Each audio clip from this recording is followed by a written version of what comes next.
Comment le papa impliqué aide-t-il la maman dans sa carrière? Comment encourager les entreprises réfractaires à mieux reconnaître la place du père salarié? Ces questions sont évoquées dans mon podcast qui donne la parole aux papas, ceux-là qui sont soucieux de ne pas sacrifier le bien-être de leur famille sur l'autel des obligations professionnelles.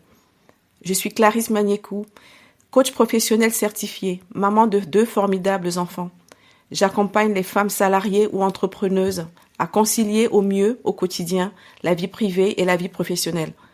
Et si nous écoutions aussi les papas, nos alliés? Bienvenue dans mon podcast. Je vous souhaite une très belle écoute. Bonjour à toi, Chieb.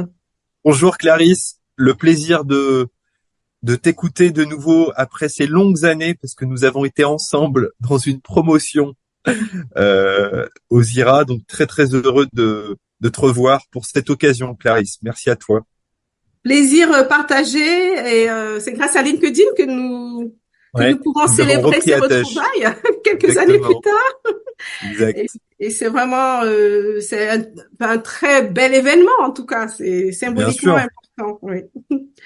Et je vais t'inviter à te présenter et je te souhaite la bienvenue dans cet épisode de mon podcast. Clarisse, c'est toujours délicat pour moi de me présenter parce que on se dit mais que va-t-on dire sur soi? C'est jamais un exercice simple. Je dirais que je suis aujourd'hui fonctionnaire territorial, formateur aussi à certaines occasions, passionné du débat public comme tu m'as connu, Clarisse. Je n'ai jamais perdu de vue ma passion pour le débat public et la chose intellectuelle, sans être pédant et prétentieux. C'est toujours quelque chose qui me guide dans mon quotidien. Voilà. J'ai jamais changé là-dessus, Clarisse. Oui, l'équilibre vie privée, vie professionnelle des parents, c'est aussi au cœur du débat public. c'est exactement. De la collectivité dans son ensemble.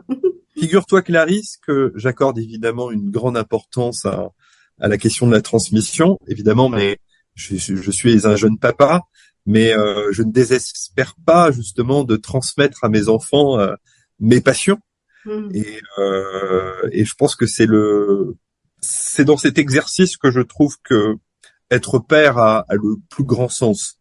Et peut-être que plus tard, mes petits-enfants d'aujourd'hui écouteront ce podcast et ça fera, je l'espère, réfléchir aussi mes futurs enfants sur l'importance que j'accorde à cette notion. Peux-tu nous indiquer l'âge de tes enfants, s'il te plaît? Alors, figure-toi que j'ai 2 filles, Inès et Lila. Inès va avoir 3 ans le 12 juillet et ma petite Lila, comme je te l'avais dit la fois dernière, a eu 1 an le 11 avril dernier. D'accord. Oui, donc 2 petites filles, elles sont encore en bas âge. Ouais. Donc, pour être honnête avec toi, Clarisse, ça a chamboulé ma vie, puis celle de mon épouse aujourd'hui.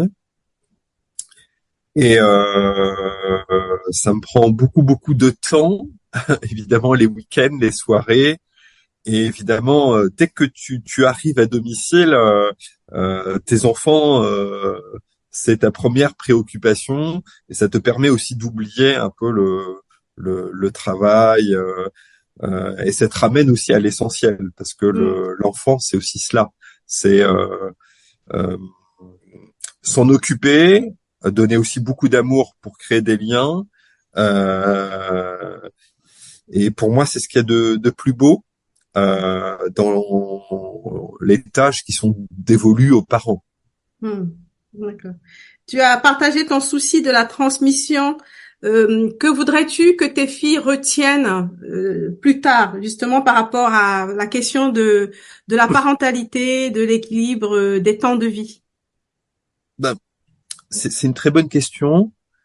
Je pense que mes enfants, évidemment, avec le temps, vont m'apprendre aussi à me connaître et à voir mes centres d'intérêt. Je pense que la question de l'engagement, le souci du commun, et comment on apprend à devenir citoyen, c'est ce que j'ai envie de léguer à mes enfants et qui se leur réapproprient. D'accord. Merci. Et sinon, quand t'es-tu senti devenir père, Chieb? Alors, figure-toi, Clarisse, parce que quand tu m'avais posé cette question, j'y ai réfléchi. Je crois que j'ai été très ému lorsque j'ai accompagné mon épouse aux séances chez le gynécologue, où j'ai vu les échographies, où j'ai vu le rayon. J'ai compris de suite que j'allais devenir père. Et de manière très physique, on va dire beaucoup plus réelle, à l'accouchement, je pense que ce sont des moments qui sont très émouvants. Sachant que pour mon épouse, la première fois, sachant que je l'ai accompagnée, c'était pas évident. C'était un moment difficile, surtout la nuit qui précédait l'accouchement. Mm. Euh, donc ça, c'est les premiers moments Mm. où moi, je me suis vu comme père et eu l'impression, pardon, de devenir papa. Mm. D'accord. Et concrètement, comment as-tu pris ta place de père, Chieb? Alors, pour moi, figure-toi, c'était pas évident parce que euh, ma femme elle a allaité les deux mes deux filles, et l'allaitement crée aussi un rapport très fort entre la fille, entre l'enfant et la mère. Et pour moi, c'était pas évident de me positionner, notamment de me réveiller la nuit. Euh, il m'a fallu vraiment un peu de temps pour trouver entièrement ma place auprès de mes deux jeunes enfants. Et j'ai aujourd'hui un côté fusionnel avec ma fille aînée, ce qui n'était pas le cas au début. Et Mm. donc ma femme me donnait beaucoup de conseils pour être davantage présent, pour essayer de jouer avec nos petites filles et notamment ma fille aînée. Et c'est ça qui a créé un lien très fort après ensuite, parce que j'essayais de rattraper non pas le temps perdu, mais d'avoir la même importance auprès de ma fille Mm. qu'elle ne qu'elle n'a eu et qu'elle n'avait dès le départ à l'égard de sa maman. Mm. D'accord. Et si on abordait la question du congé paternité, Alors, combien de jours as-tu pris? Comment cela s'est passé? alors, Est-ce que tu peux nous en dire un petit suite peu à plus? suite à la réforme du président Macron, il y a eu un délai supplémentaire dans le congé de paternité. Mm. Et que ce soit, parce que, alors, comme je te l'avais dit, Clarisse, c'est que j'ai travaillé dans une fondation reconnue d'utilité publique, donc dans une Mm. fondation privée. Donc j'ai été en détachement. Et mon président m'a tout de suite accordé les congés que je souhaitais, mais je crois que j'ai pas pris le mois entièrement. J'ai pris les 3 semaines, les deux fois, et j'avais gardé une semaine a posteriori. En fait de l'accouchement de mon épouse et l'arrivée de mes deux filles, mais les deux fois j'ai pris 3 semaines. D'accord, Et tout de suite, en fait, dans la prolongation de l'accouchement. d'accord. Et comment Donc, tu décrirais grosso ce modo, j'ai pris moment? les trois Pardon. quarts, Oui, Clarisse, pardon, j'ai pris les trois quarts les deux fois et j'ai laissé en fait une dernière semaine à la fin. d'accord. Merci beaucoup. Et comment tu décrirais ces moments-là, ces Ah, temps pour moi, passés c'est auprès de la famille? franchement, Mm. pour être le plus honnête qui soit, c'est on s'oublie. Et on rentre en fait aussi dans l'univers de la paternité et puis de comment on s'occupe aussi d'un bébé. Mm. C'est un univers en soi. Et pour être honnête, je n'avais pas assez lu, assez anticipé avant l'arrivée du bébé. Pour moi, ça semblait très très abstrait. Et Dieu sait que mon épouse m'avait poussé à mains ateliers, à lire beaucoup de documentation. Et puis moi, je pense que j'étais un peu extérieur. Et Mm. donc j'ai une sorte de choc, évidemment, à Mm. l'arrivée du bébé. Mm. Parce que Donc, nos nuits sont bouleversées, on s'adapte aussi à la vie du bébé, que ce soit pour les couches, pour le lait. Donc c'est un univers assez spécial. mm. Et est-ce que à cette période-là, tu as eu l'occasion d'échanger avec d'autres papas peut-être plus expérimentés ou tu t'es adapté, tu as avancé en marchant? Sur quoi tu Bah, t'es appuyé justement pour un peu parce que j'essayais de copier quand même un peu mon épouse, parce qu'elle avait des bons réflexes. Puis Et lorsqu'on a un enfant, Clarisse, il faut être opérationnel de suite. On peut pas énormément tergiverser. Et en fait, c'est à force de pratique qu'on prend aussi des habitudes. J'ai essayé de le faire déjà à l'hôpital, en fait, en regardant un peu euh, le personnel médical et comment il s'adaptait par rapport au bébé. Donc tout de suite, j'ai essayé d'être attentif. Et puis après, il y a des choses aussi naturelles qui se font, ma chère Clarisse, parce que lorsque c'est ton enfant, tu te donnes aussi l'importance et la considération qu'il faut pour faire bien les choses.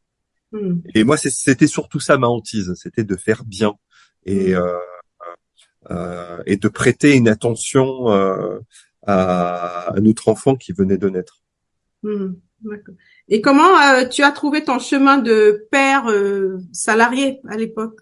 Alors Toujours d'ailleurs, après, vu que la petite n'a que la dernière n'a franchement, ça, qu'un an. Clarisse, c'est le moment le plus délicat parce que déjà on est un peu triste de quitter le congé de paternité. Parce qu'on n'a pas envie de laisser son épouse. Déjà, on sort fatigué, parce qu'en fait, Clarisse, évidemment, on repart au travail, mais on repart fatigué dans son activité. Et évidemment, il faut gérer, surtout lorsque l'enfant est malade. Et moi, je tenais surtout à toujours accompagner mon épouse. Des fois, c'était pas possible. Et apprendre, et sachant que je travaille dans une collectivité qui est très soucieuse aussi de préserver et de renforcer la question de la paternité. Et donc de prendre des jours pour mes enfants, sachant qu'on a des congés spécifiques dans l'administration pour les enfants. Donc je tenais à prendre mes journées destinées à m'occuper de mes enfants, surtout lorsqu'ils tombaient malades. Et donc au début j'ai essayé d'allier. Il y a une dialectique entre sa vie professionnelle et sa vie personnelle. Les plus difficiles, c'est évidemment les 3-4 premiers mois. Il prolonge le congé de paternité parce qu'il faut une présence. C'est là où les enfants aussi tombent un peu malades. Donc ça nécessite aussi une grande présence. Et puis les nuits des enfants, Clarisse, parce que je me réveillais beaucoup la nuit. Là, par exemple, pour la dernière, comme je te le disais, pour Lila, j'ai dû à faire ces nuits au bout d'un an. Donc, tu t'imagines, mon épouse et moi, c'était très difficile. Donc, j'ai entendu. Et en même temps, il faut gérer au travail, donc il faut être opérationnel, donc c'est très délicat. Oui, justement. Oui, j'ai entendu le mot fatigue au moment de la reprise du travail. Ah oui, oui. Ouais. Et Chieb, si la durée du congé paternité était plus longue, est-ce que tu penses que ça pourrait atténuer cette sensation de fatigue? Oui. Alors après, évidemment, tout dépend des mois aussi de naissance des enfants. Je dis ça parce que si on arrive à conjuguer derrière des congés plus le congé de paternité, j'aborderai, on va dire autrement, la naissance j'aurais abordé, autrement la naissance de mes enfants. Et donc tout de suite derrière, j'ai enchaîné, donc forcément c'était pas évident.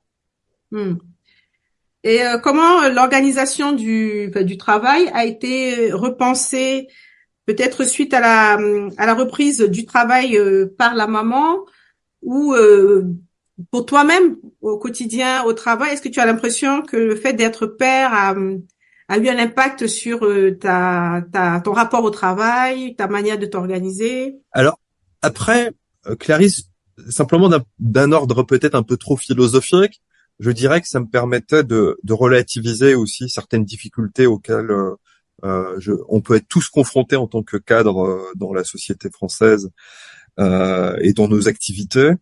Et ce détachement m'a permis aussi d'être beaucoup plus souple devant les difficultés et de les appréhender autrement.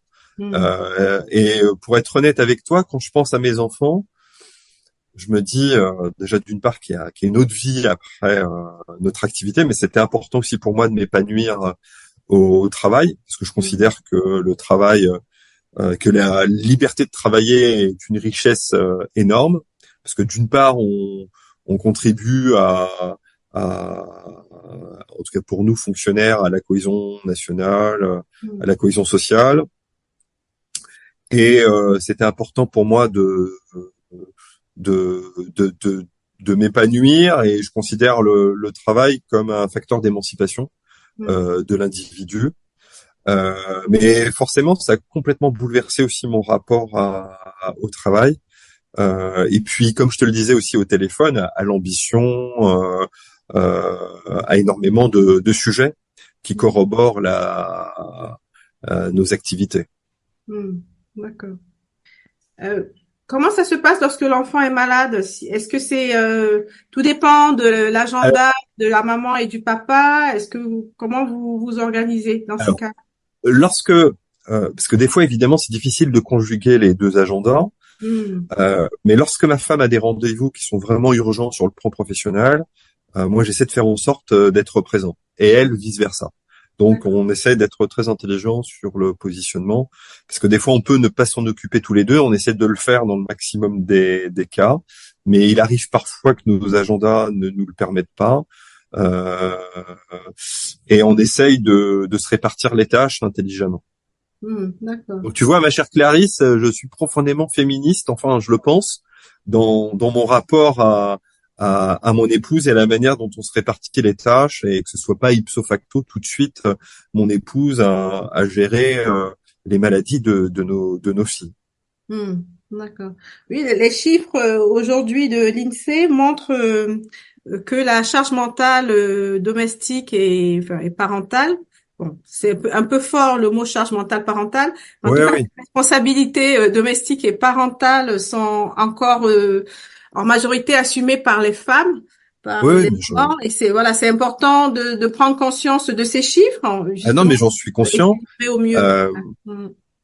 Alors, ma chère Clarisse, moi, il y a toujours des tâches, évidemment, dans notre domicile qui sont parfois dévolues à mon épouse, mais j'essaie toujours de faire en sorte que ça ne pèse pas trop sur elle, et puis de prendre aussi ma place dans ce domaine-là. Donc, voilà, j'essaie de faire le maximum pour construire une politique égalitaire. Oui. En tout cas, merci de contribuer à faire bouger les lignes, parce que c'est aussi si qu'on transmet, comme tu disais tout à l'heure avec ton souci de transmission, qu'on transmet à nos enfants les graines, mais ça commence là, Clarisse. Ça commence dès l'enfance. Donc et puis on se construit toujours. Les enfants se construisent aussi par rapport à la transmission parentale. Il leur restera toujours un legs, quel que soit ce legs, et puis eux, ils en feront ce qu'ils en voudront. Mais pour moi, c'était important, en tout cas, de m'inscrire dans ce sillon. Tout à fait. En tout cas, oui, parce que les enfants observent beaucoup, apprennent par l'exemple, et le fait d'avoir vécu dans un environnement où les responsabilités sont partagées et le papa pleinement présent, c'est sûr que ça ruisselle ensuite après. Bien sûr, c'est l'objectif. De génération en génération, et ça ne peut que porter la société, l'attirer vers le haut. On essaye, on apporte sa contribution. Oui, c'est bien. Sa pierre à l'édifice, c'est formidable.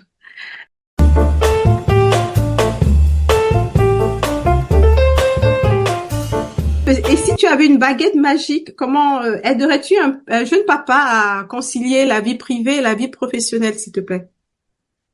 Alors, si j'avais une baguette magique, je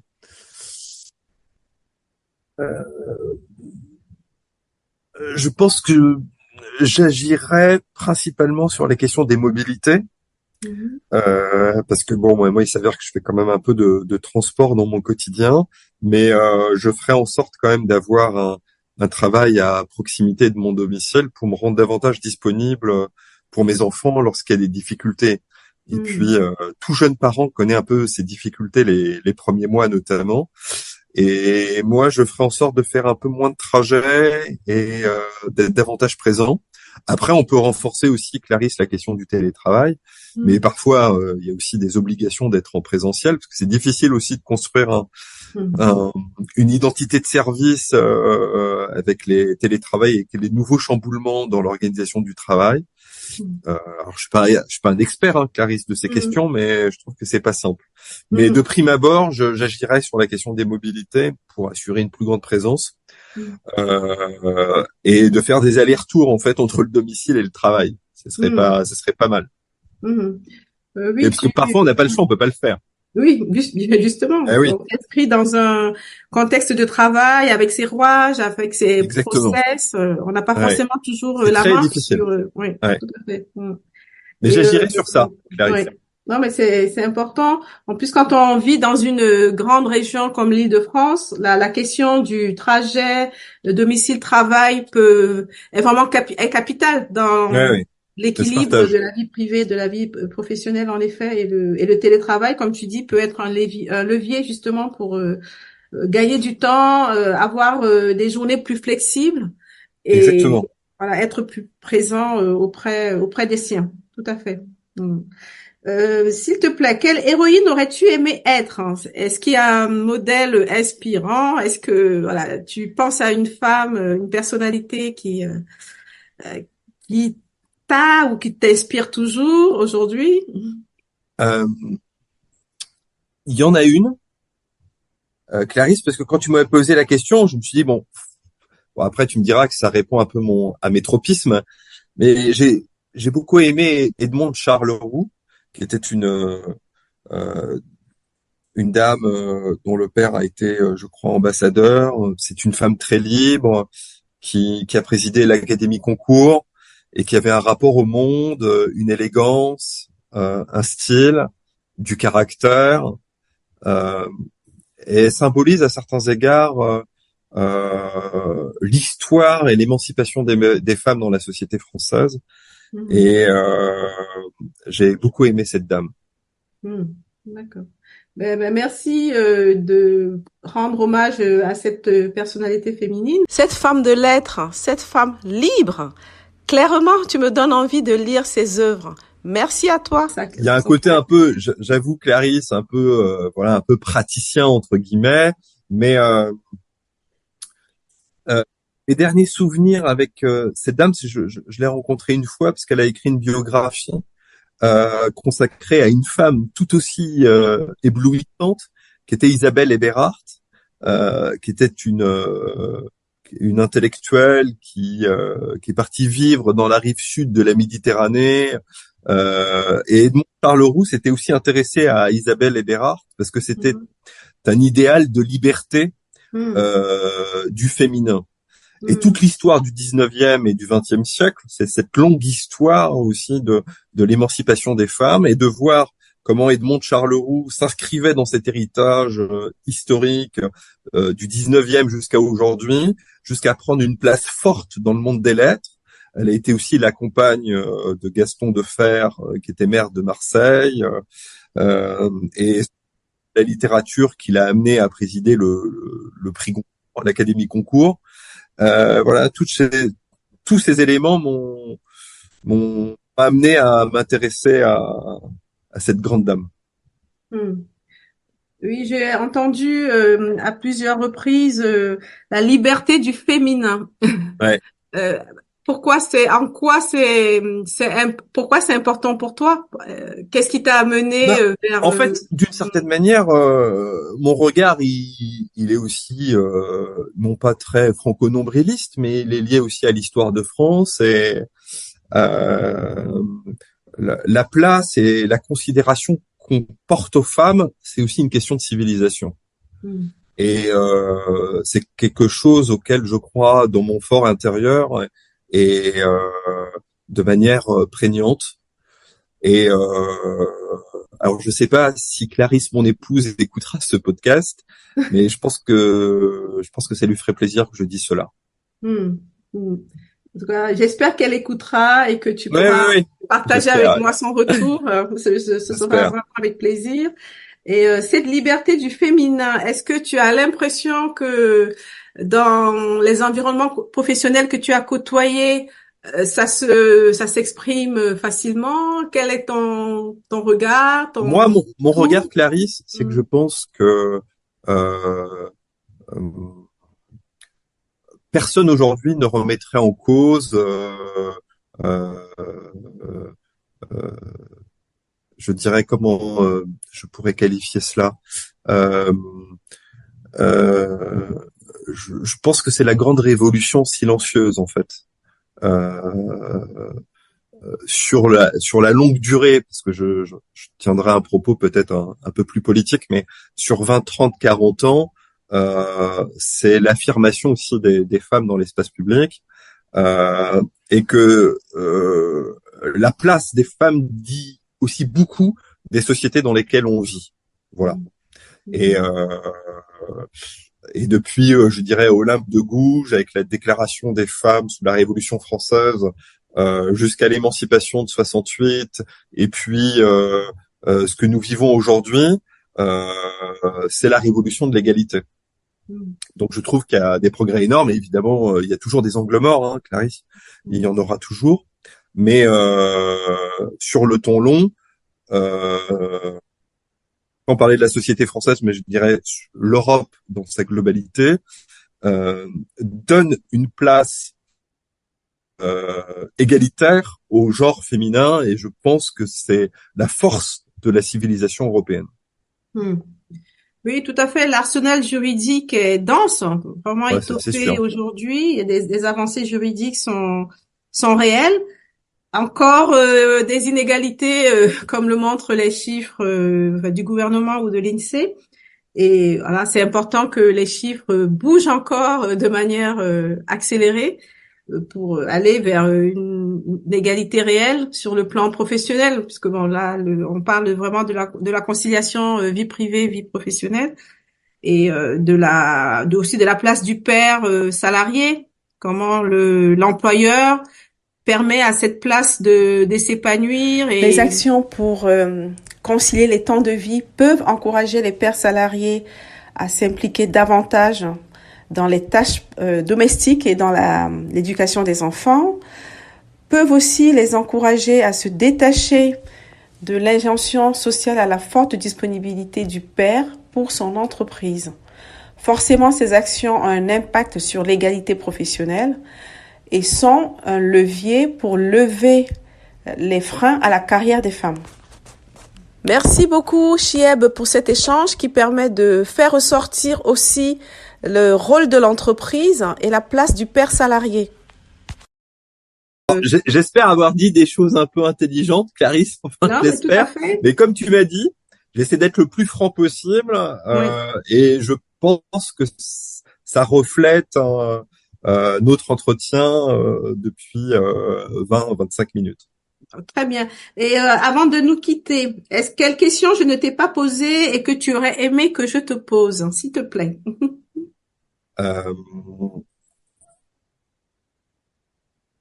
Tu as l'impression d'avoir fait le tour des messages que tu avais passés. Mais peut-être le changement considérable qui a été le mien avec l'arrivée de mes enfants. Je pense que comme j'ai eu des enfants un peu tard, selon moi, même s'il est jamais trop tard, mais et tu sais, je pense que Clarisse, on se connaît assez, et tu sais que j'ai un tropisme quand même estudiantin assez prononcé, et parce que je redisais à mon épouse, j'aurais bien aimé reprendre une maîtrise d'histoire. Et en fait, le changement avec les enfants, c'est que j'ai oublié un peu le côté bohème estudiantin que j'ai toujours porté depuis, même en étant salarié depuis X années. Donc, j'ai toujours porté un peu cette identité-là. Et je pense que le vrai changement pour moi, c'est de me dire que avec les enfants, je pense que mon côté un peu étudiant a été très très très altéré, ma chère Clarisse. Et comment tu le ressens? Qu'est-ce que ça alors déjà d'une part, parce suscite? que alors malheureusement à mon corps défendant, mais les gens me disent que ça va revenir plus tard. Je lis beaucoup moins. J'ai un peu moins le temps de lire parce que surtout lorsqu'on a des enfants en bas âge, il faut une forte présence.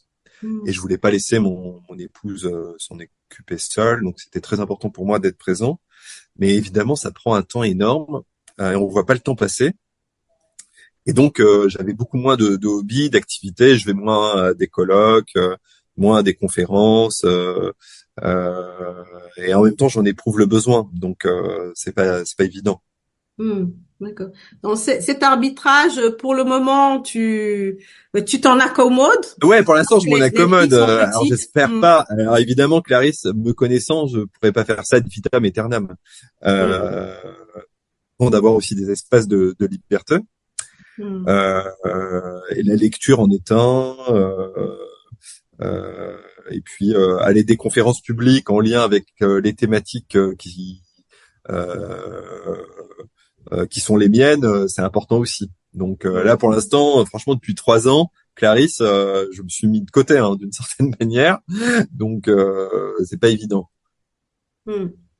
Es-tu un papa heureux, Chieb, dans l'ensemble? Ah oui, moi, mon Clarisse, mon plus gros bonheur, c'est ma petite famille. C'est là où je suis très épanoui dans cette vie de Hmm, famille. Alors après, c'est aussi très prenant, c'est beaucoup de temps, beaucoup d'énergie, mais très heureux de le vivre. hmm, d'accord. Je ne sais pas si tu as eu l'occasion d'encadrer des équipes. Est-ce que tu as eu Alors, de jeunes euh, dans- papas? ouais, ouais, dans Hmm, mes missions précédentes, Clarisse, j'avais des missions importantes, mais après j'avais une petite équipe, hein, donc j'ai managé 5-6 personnes, donc c'était pas non plus un effectif pléthorique par rapport à d'autres cadres administratifs qui peuvent gérer bien plus de monde. hmm, Mais en même temps, gérer un micro-effectif, c'est très enrichissant sur le plan RH parce qu'on est tout de suite de visu et en direct avec les personnes qui sont managées. hmm, Donc, ça a été pour moi très enrichissant. Mais à la fin, donc ça tombait évidemment avec l'arrivée de mon premier bébé, donc c'était pas évident hmm, parce que c'est une période qui est un peu difficile pour moi. hmm, Et là, ça va mieux, ça va un peu mieux. hmm. Merci de ce clin d'œil RH, de ce retour sur ton expérience de manager. C'est vrai que le manager est l'acteur principal du bien-être au travail et de l'équilibre des temps de vie de ses équipes.